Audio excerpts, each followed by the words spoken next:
پوچھنا تھا کہ نماز ہم پڑھتے ہیں نا، جو آگے چیز رکھتے ہیں اس کی ہائٹ کتنی ہونی چاہیے؟ اور دوسرا سوال میرا یہ کہ جیسے ہم روزانہ کرتے ہیں نا، وظیفے پڑھتے ہیں، وظائف پڑھتے ہیں، تو اسی طرح اگر کسی بیمار کو پوچھنے جانا نہ پڑھ سکیں تو گناہ تو نہیں ہوگا ہمیں کوئی؟ کیونکہ بیمار کو پوچھنے جانا ہوتا ہے، اس لیے میں یہ ٹھیک ہے، پوچھ رہی ہوں۔ ٹھیک ہے جی، شکریہ آپ نے کال کی، جواب لیتے ہیں سر اگین.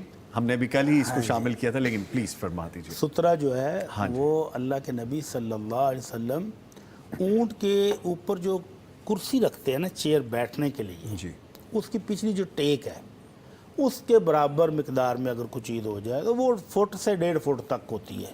ٹھیک ہے. 1 سے 1.5 فٹ کی کچھ چیز اگر آپ اپنے سامنے رکھ لیں تو وہ سترہ بن جاتا ہے. ٹھیک ہے. باقی رہ گیا اذکار، اس میں اللہ رب العزت کا بڑا فضل اور اس کی رحمت ہے.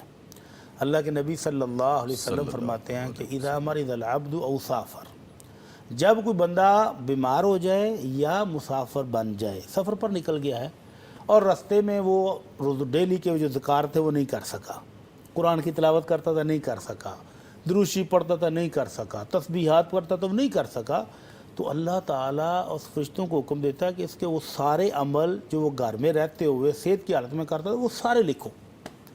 اور اگر آپ گھر میں ہیں، صحت مند بھی ہیں اور مصروفیت کی وجہ سے نہیں کر سکے تو گناہ کوئی نہیں ہے، لیکن وہ آپ جو اجر و ثواب روزانہ پاتے تھے اس سے آپ محروم ہو گئے. محروم ہو جائیں گے. ٹھیک ہے.